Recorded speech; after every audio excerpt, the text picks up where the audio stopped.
некој од главните шефови, или Ромпуи или Филе. Следење на законот за комуникации 24 часа пред да допатува. Ги пуштивме во процедура изборното законодавство, клеветата и така натаму. Колку е тоа веродостојно во намерите на власта дека останува на европската агенда, ако тоа го правите пред да слета еврокомесарот? Вака би можел да кажам дека воопшто која и да било власт, каква и да било конфигурација биде во Република Македонија, таа треба континуитет да одржува европската агенда. Како го прави тоа? Тоа е работа на самата власт, всушност.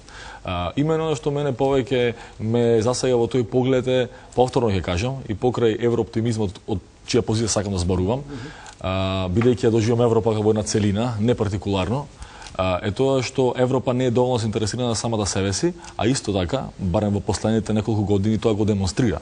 Исто така не би можел да кажам дека Европа поседува некои политичари кои што заслужуваат некои посебни мани или значења од типот на председателот на Европскиот совет на Европската унија, кој што е Херман ван Ромпуј, кој што редно време беше да ја посети Македонија, без разлика како реагираше нашата власт, централна власт, на неговата посета, дали го актуализирало или не е актуализирала неговата посета тука. Станува збор и за Филе исто така, а станува збор и за Баросо.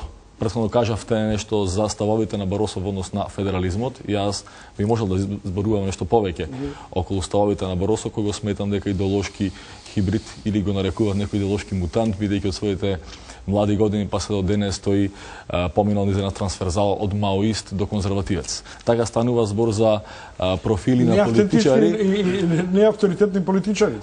Апсолутно. Тоа е немино. Извините што се мешам. Ама се европски технократи кои владеат сепак. Да, тоа се технократи, еврократи. Кога имате големи центри на мок, како што се Берлин и Париз и Лондон, неминовно дека довербата ќе биде дадена на представниците на помалите нации, бидејќи представниците на големите нации ќе ги испрошат сите други.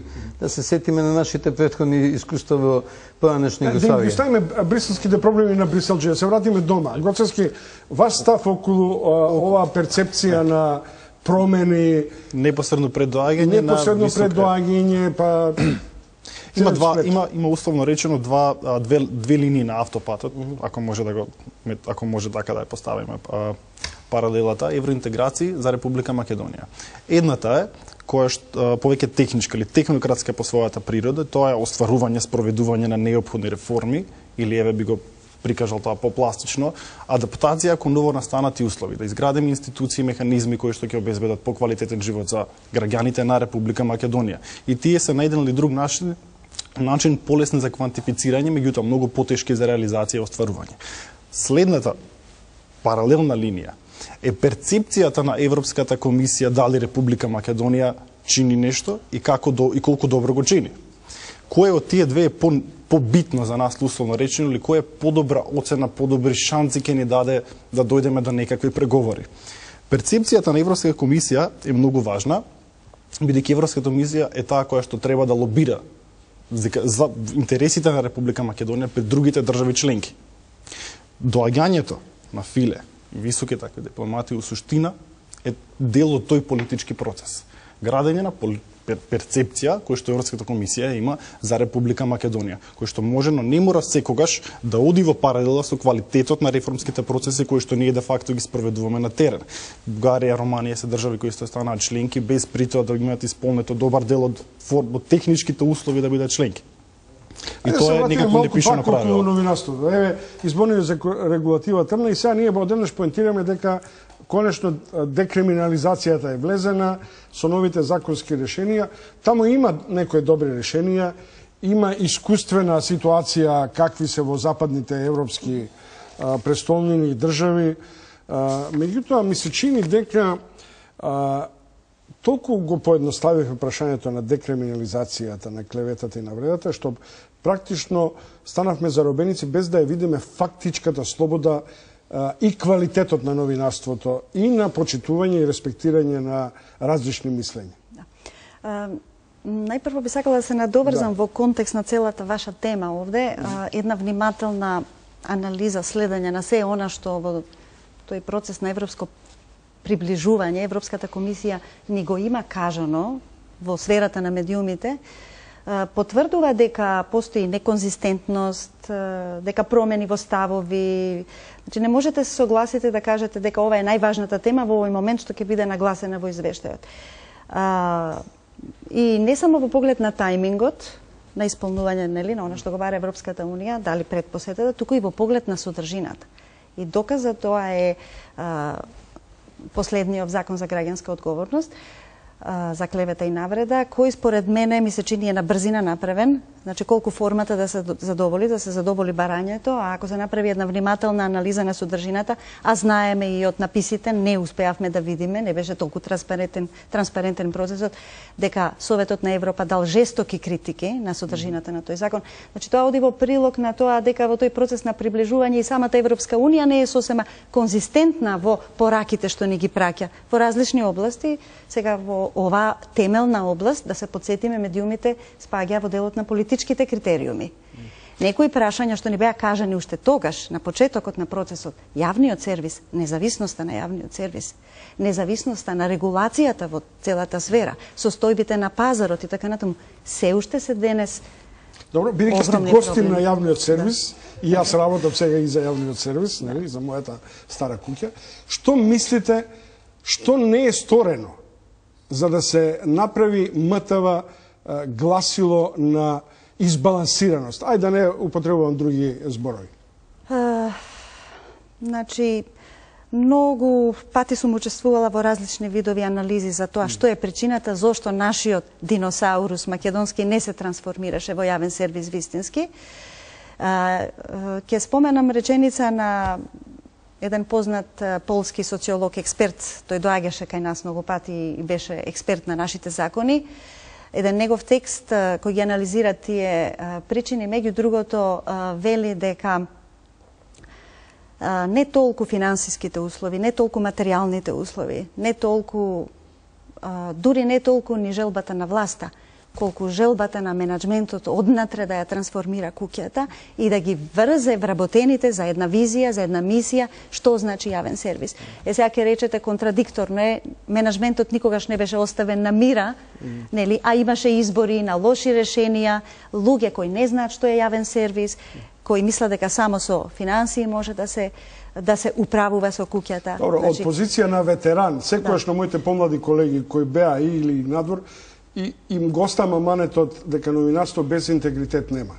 И професионален и личен, ама тоа е сега прашање кое ова помлада генерација треба да го Тоа е клучното прашање и за јавниот сервис, ама и за целата новинарска фела. Добро, зашто пред да го најавам прилогот на Искра Коровешевска кој се занимава со експертски сознанија, зошто одеднаш доминираат меѓуетничките односи?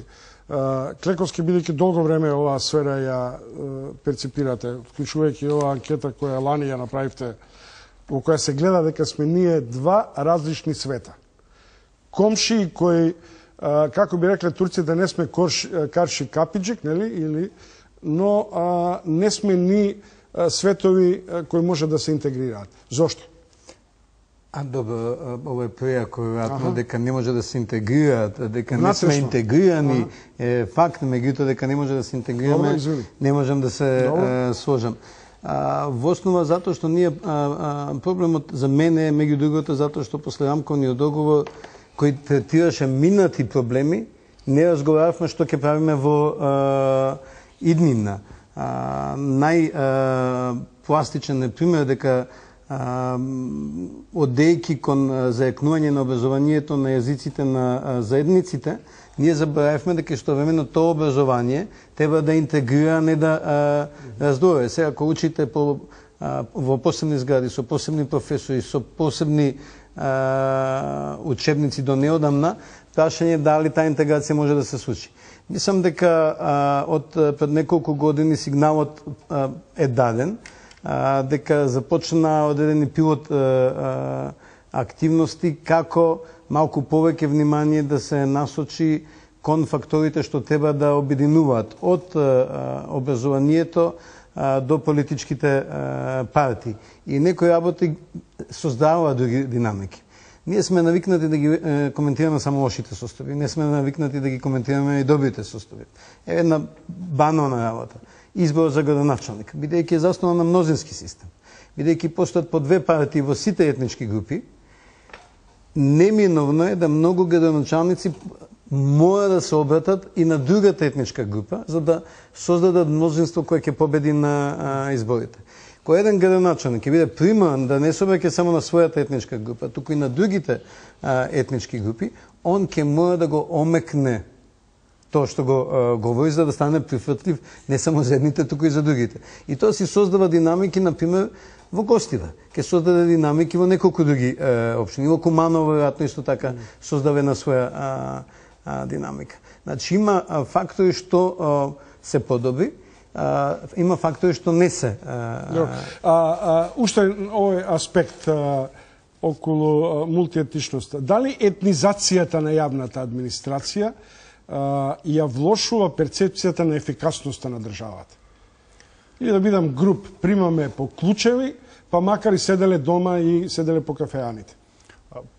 Подеднакво и македонци и албанци. Условно речено, вработувањето по клуч не влијае толку многу врз перцепцијата за ефикасност на јавната администрација, колку што влијае врз довербата дека тоа е наша јавна администрација. Условно речено, постојат дури ставови од некои наши експерти, дека во рамки на централниот диалог помеѓу коалиционите партнери од рамковниот договор наваму не се гради клима на соработка и интегрирање, туку на дипломатски меѓународни односи. Дека коалиционите партнери кога формираат одлуки или градат консензус, користат механизми кои што се карактеристични за меѓународно право. Така да таквата политика на вработување по етнички клуч врши алиенација, дали се тоа наши или нивни институции. Врз ефикасноста на јавната администрација, конкретно ако земете ефикасност, значи јас сега да отидам на шалтер и за 10 минути да сум завршен, тоа е ефикасна јавна администрација, или чекање 3 дена за да извадам извод од што било. Ме разбирате? Тоа се различни фактори кои што влијаат врз таа перцепција. Така да повеќе би рекол дека ако го сведеме тоа на фактичко сервисирање, има знаци, да бидам ја како Сашо Клековски малце оптимистички расположен, или каде што можете побрзо да ги остварите своите права, од катастар, не знам, до така. Регистрирање видите, на имотно-правни односи и така натаму. Многу е штетно ако се симплифицира дека ефикасност на одреден сервис, независно јавно-приватен реален, зависи од етничкиот предзнак, бидејќи така претпоставуваме, што по мене е погрешна се гради таква представа, дека едната етничка групација по природа на нештата е по-стручна, по-брза, другата не. Така да не би ја врзувал ефикасноста на сервисот со етничкиот предзнак, бидејќи од различни етнички групи, дока имаме експерти, имаме луѓе кои што се ја вршат работата. Проблемот со вработувањето по клуч не е кога се вработуваат етнички едни или други, туку кога се вработуваат некомпетентни луѓе. Кога се вработуваат по клуч луѓе кои што немаат соодветно образование, немаат соодветно искуство, независно кој етнички презнак носат. Човек кој е стручен, вреден, работи, нека седи во таа администрација, он со тек на време ќе се врши работата стручно. Човек кој што не разбира, независно од кој презнак е, несоодветно образование, не знам,